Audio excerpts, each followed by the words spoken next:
Toda mi vida ha sido siempre monótona y aburrida, nunca hubo cambios ni nadie especial, tampoco fui especial para alguien alguna vez, siempre fui un espectro, un ser invisible en medio de un mar de gente, siempre pasando desapercibida, sin llamar la atención, teniendo que soportar la indiferencia de los demás cada día durante tanto tiempo para que, por alguna razón, a los 25 años, el primer hombre que parece notar mi existencia sea un maldito psicópata que me tiene atada a una silla en este horrible lugar.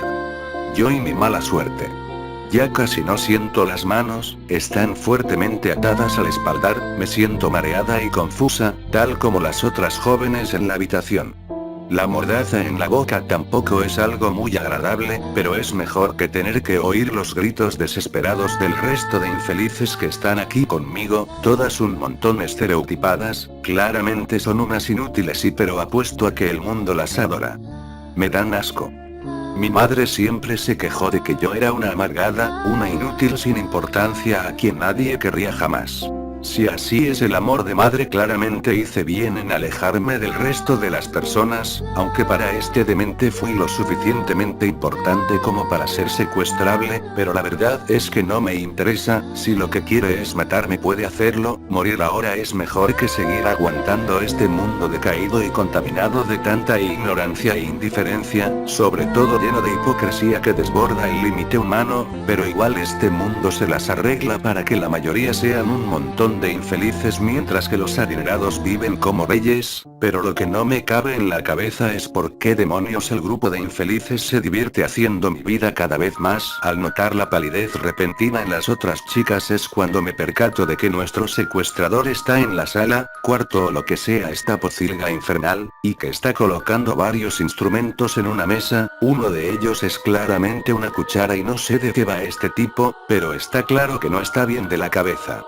Lo veo acercarse a una de las víctimas, la única pelirroja en la habitación además de mí, el cuerpo del hombre no me deja ver lo que le está haciendo, pero por cómo ella se mueve y por el sonido que hace no parece algo que ella esté disfrutando y lo confirmo al momento en que él se aleja y noto claramente como la muchacha ha perdido uno de sus ojos.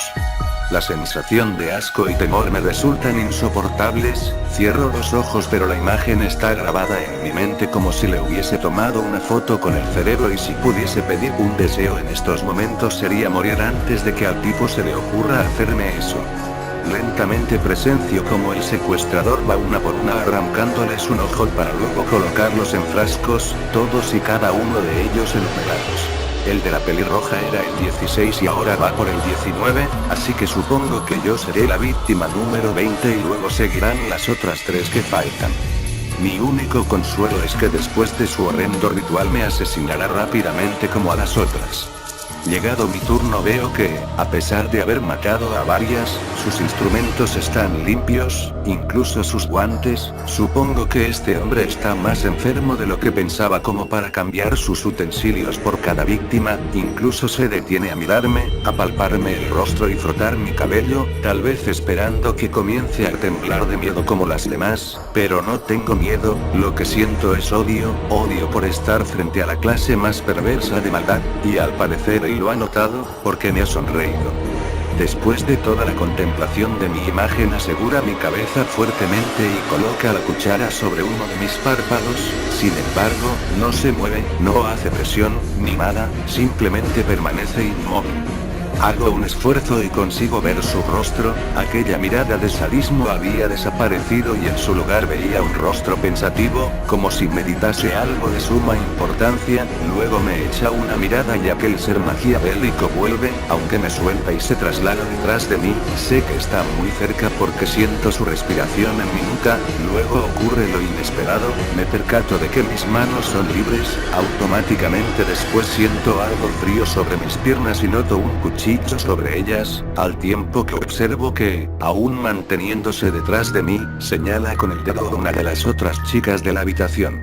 Casi instantáneamente cojo el cuchillo, me levanto y camino lentamente hacia la joven, noto que ha llorado tanto que no le quedan más lágrimas, veo cómo se siente tan indefensa, tan asustada.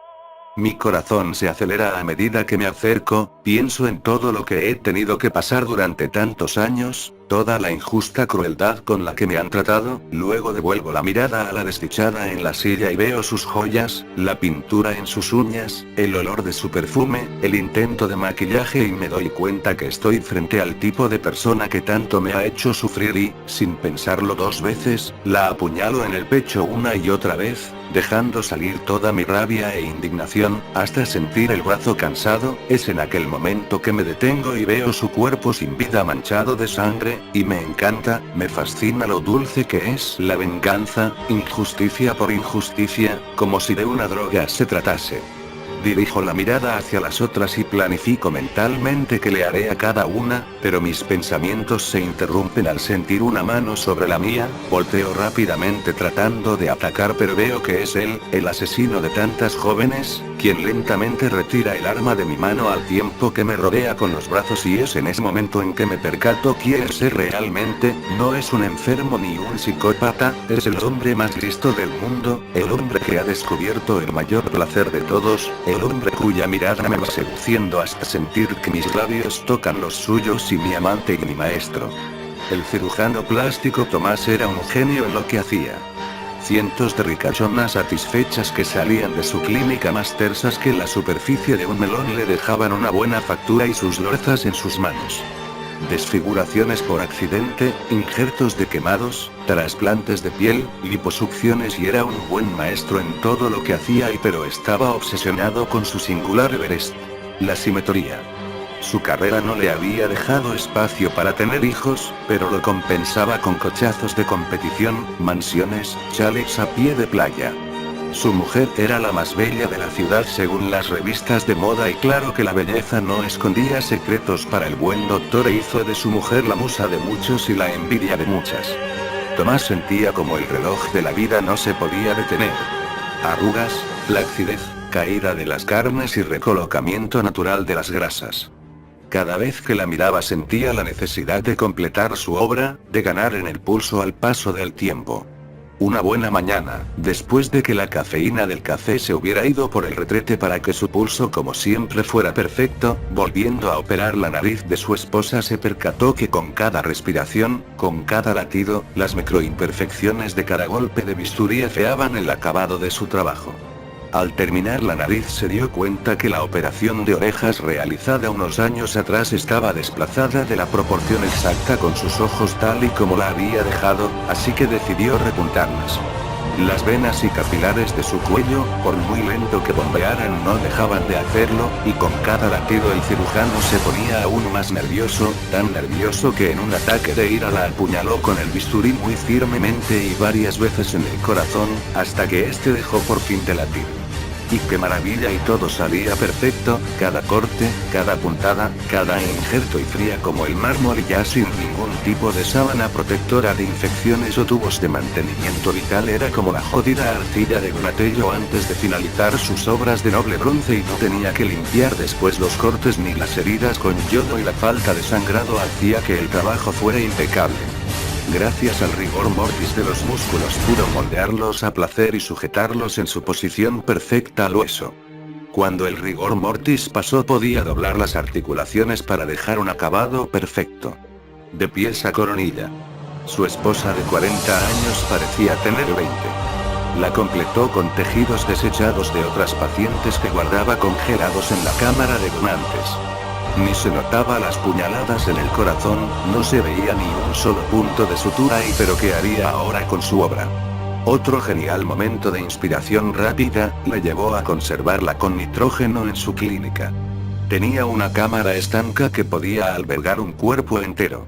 Tomás era consciente de que un solo fallo en aquella cámara supondría el fin de su obra maestra. Así que con las mismas decidió encontrar el método de conservación perfecto y estático que colocara a su obra a la altura de la Gioconda o el David. Desgraciadamente la ciencia aún no podía darle lo que buscaba.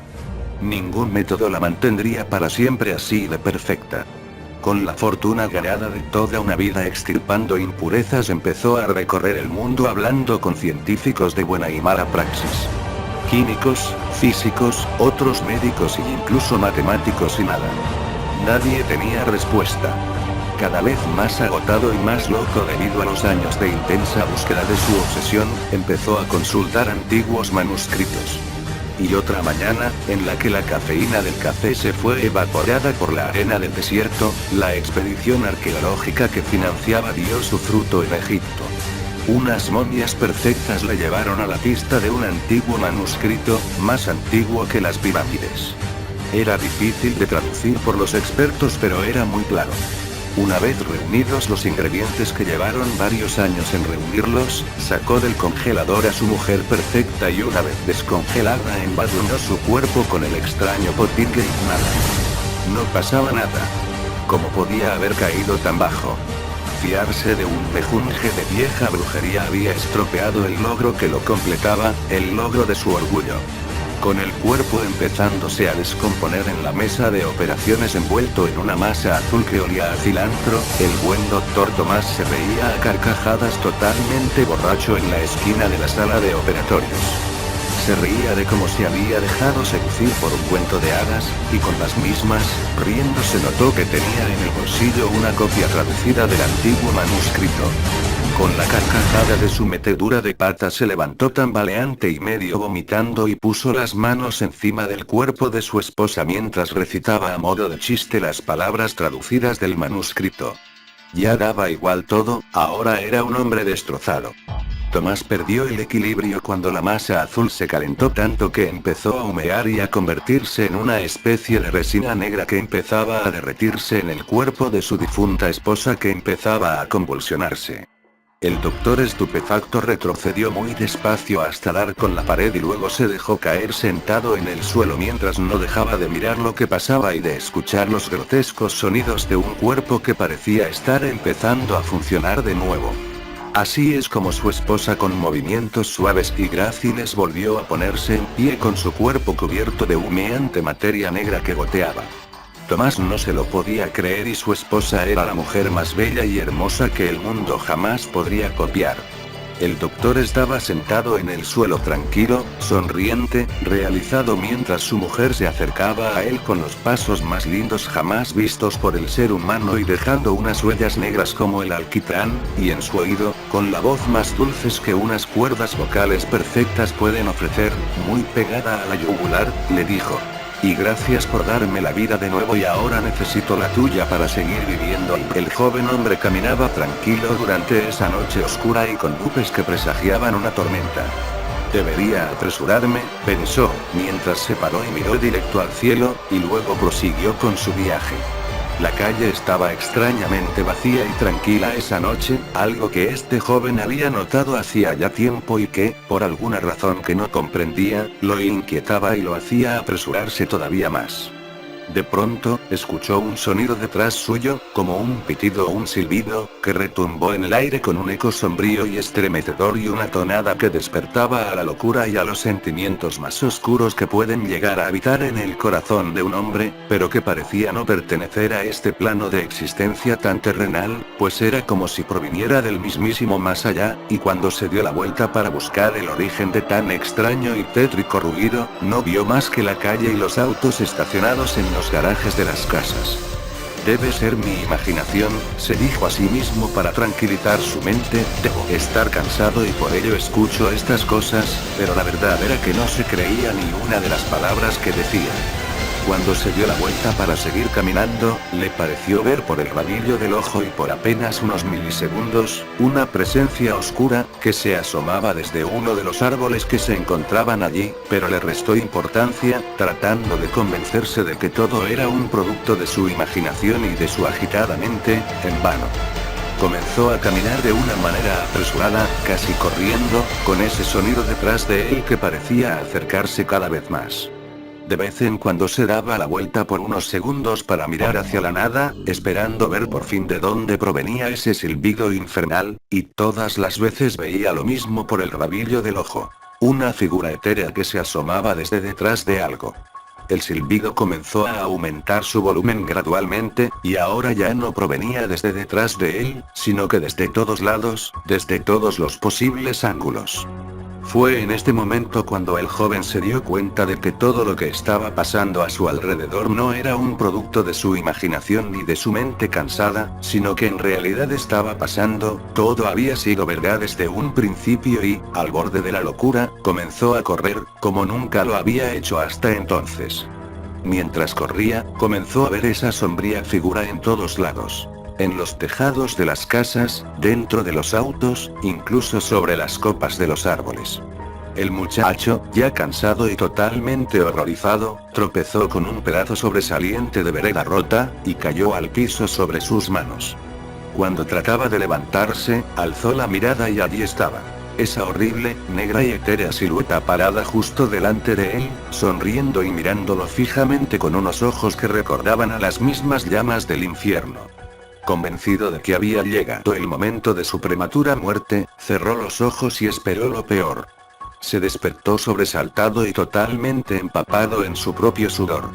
Miró alrededor de él y solo pudo apreciar la tranquilidad de su habitación. Afuera, se gestaba una tormenta ensordecedora y estrepitosa.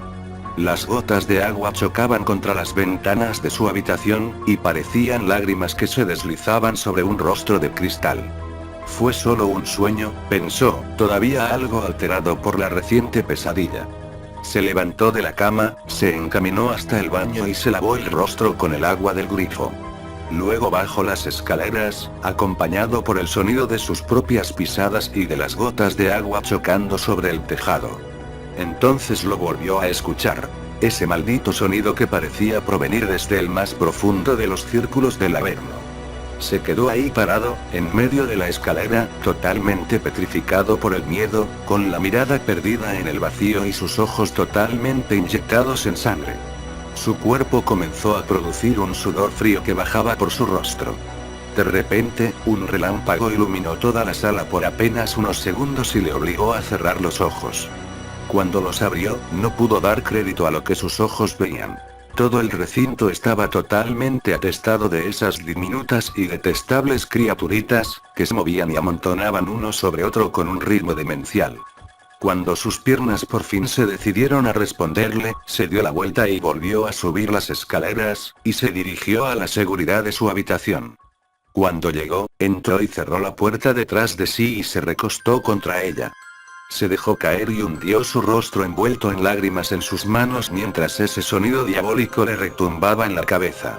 El pobre hombre ya no pudo aguantar más y dirigió sus manos a sus oídos e introdujo sus dedos índices dentro de ellos, hasta llegar a lo más profundo, destrozando sus tímpanos, con la esperanza de acallar el silbido que lo atormentaba, pero fue en vano.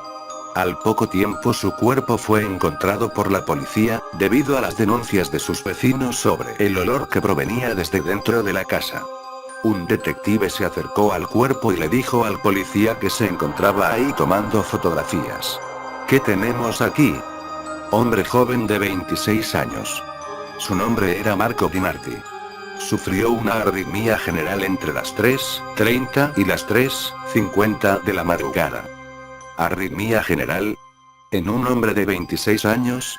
Dijo el detective con tono de duda. Sí. Al parecer fue causada por un repentino y ataque de pánico. Entiendo. También parece que se destrozó los tímpanos con sus propias manos. ¿Qué llevaría a alguien a hacer algo así? Bueno, hay una razón bastante lógica. ¿Cuál? Era esquizofrénico. Encontramos sus medicamentos en la basura.